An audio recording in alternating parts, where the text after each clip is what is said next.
Porteuse éclairée du sentier, l'indicible parole, exilée du refuge nocturne, souffre, inexorable poussée, la lente ascension des marches de l'azur, obstinément, proférée, écartelée, offerte à l'aveuglante limpidité du jour. Équilibre sous-tendu de la marche en marge des rivages inconnus du monde, son visage lentement défloré. Dévalent vers l'oubli les innombrables sentes fatales de l'hier incinéré que désavouent les opaques limons, vestiges du passé. Tout ce qui n'existe pas, qui est, tout ce que tait encore ce sentier, pierres infrangibles, et qui se terrent des mesures voilées parmi les empreintes de mes pas, se voue à l'approche légendaire. Mais, en deçà de la cime, Narcisse épanoui, rien ne vient au-devant, nul éclaireur pour dénouer l'étreinte du souffle, écho vitrifié. Seul présage la brise, l'onde qui défrise le temps.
préfigure, des lendemains, l'oraison. Ruine sur ruine, les dents acérées de la douleur, les intervalles exigus de la joie.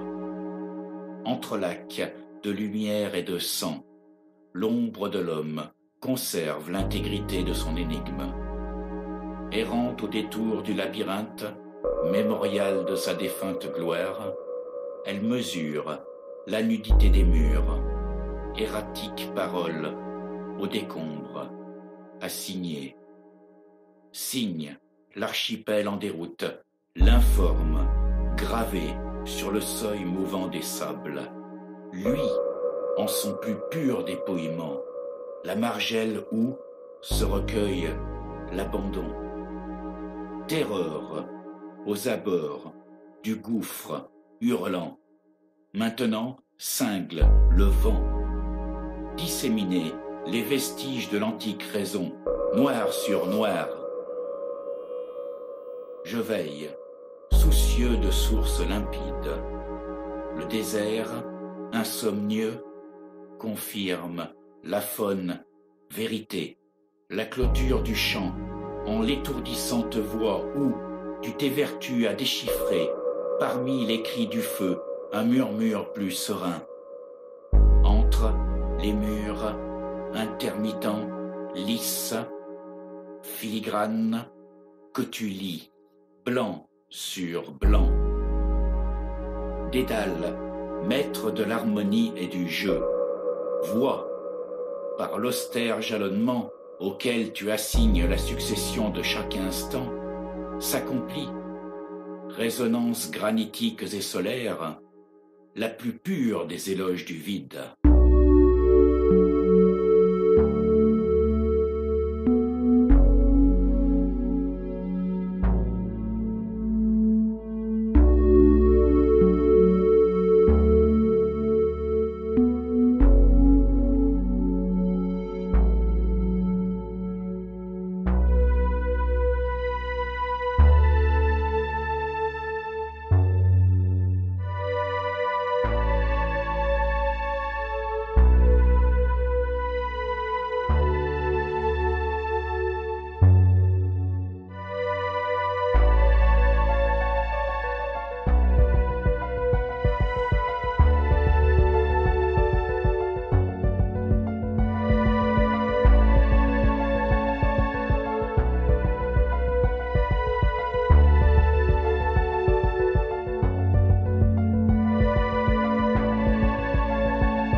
Acuité du bleu, la mer cosmique, l'horizontale brisée, là-bas, les échos du chaos.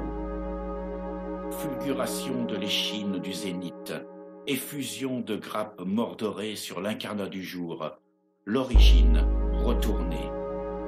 Fluide en vol, la vue remémore l'émergence des mondes, la volte-face de la terre et du ciel.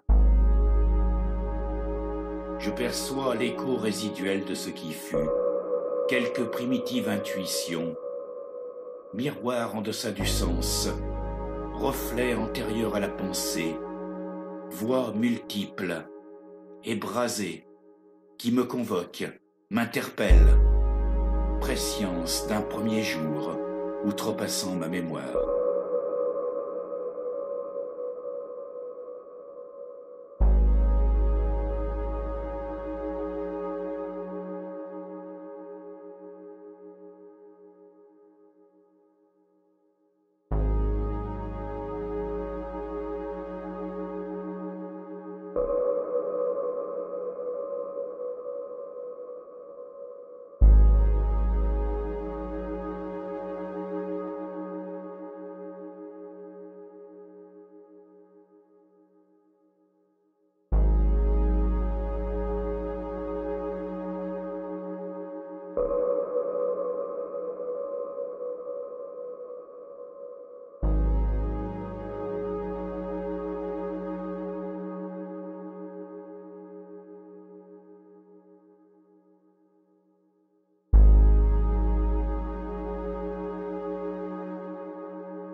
lancinant veuvage du soleil voilé.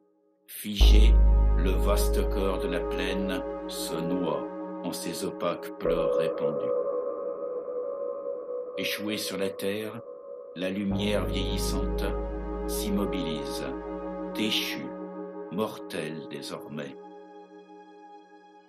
Brûlée d'un dernier feu, m'immerger en cette rudimentaire limpidité, tel est le lot de ma transformation qui vers toi me conduit, ô terre invisible qui en moi sommeille. En cette cruelle absence d'alternative, chemine l'innommé, le voyageur égaré, la rose des vents à la proue des sentiers. Lui qui, d'une éternelle jeunesse, entre l'ombre et la lumière, lui.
Foulée décisive, prélude à l'imminente conquête du sommet.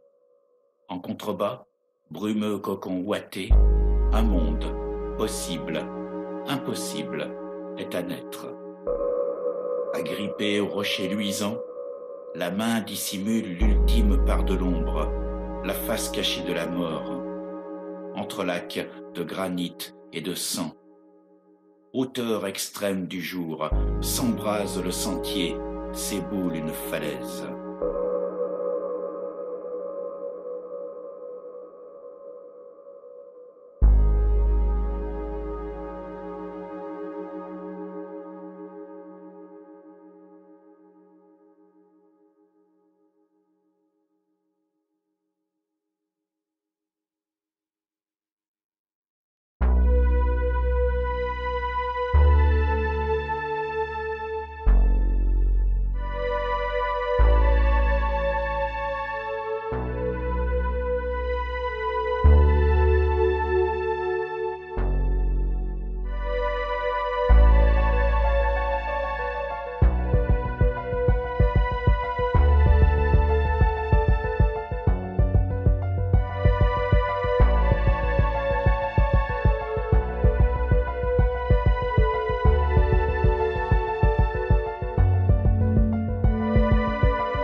Quel visage maintenant transparaît, défiant l'agonie des formes, quand, déhiscente constellation du zénith, resplendit en son éclosion, telle opalescente chevelure étoilée, quand l'aurore boréale nourrissant l'ombre de ses lèvres pourpres et suaves consomme l'absence et la mort.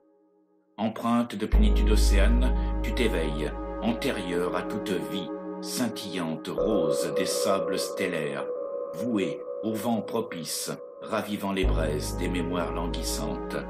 Rose ouverte que dévoile l'étole froissée de la brise, voile hissé sur les antiques fondations des nuits. Clairière restituée aux accords de ta voix, tu convies le navire des songes en partance, confiant au hasard de ta muette certitude le primordial désir de naître. Ainsi illumines-tu l'autre visage de la mort.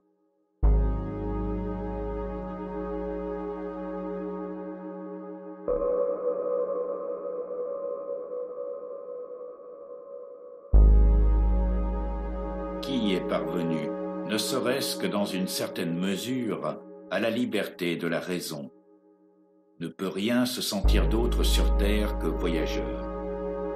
Pour un voyage toutefois qui ne tend pas vers un but dernier, car il n'y en a pas. Mais enfin, il regardera les yeux ouverts à tout ce qui se passe en vérité dans le monde. Aussi ne devra-t-il pas attacher trop fortement son cœur à rien de particulier. Il faut qu'il y ait aussi en lui une part vagabonde, dont le plaisir soit dans le changement et le passage. Sans doute, cet homme connaîtra les nuits mauvaises où, pris de lassitude, il trouvera fermée la porte de la ville qui devait lui offrir le repos. Peut-être qu'en outre, comme en Orient, le désert s'étendra jusqu'à cette porte, que des bêtes de proie y feront entendre leur hurlement tantôt lointain, tantôt rapproché, qu'un vent violent se lèvera, que des brigands lui déroberont ses bêtes de somme. Alors, sans doute, la nuit terrifiante sera pour lui un autre désert tombant sur le désert, et il se sentira le cœur las de tous les voyages. Dès que le soleil matinal se lève, ardent comme une divinité polaire, que la ville s'ouvre, il verra peut-être sur les visages de ses habitants plus de désert encore, plus de saleté, de fourberie et d'insécurité que devant les portes. Et le jour, à quelque chose près, sera pire que la nuit. Il se peut bien que tel soit à quelque moment le sort du voyageur. Mais pour le dédommager viennent ensuite les matins délicieux d'autres contrées, nés des mystères du premier matin. Il songe à ce qui peut donner au jour, entre le 10e et le 12e coup de l'horloge, un visage si pur, si pénétré de lumière, de sereine clarté qui le transfigure. Il cherche la philosophie d'avant midi.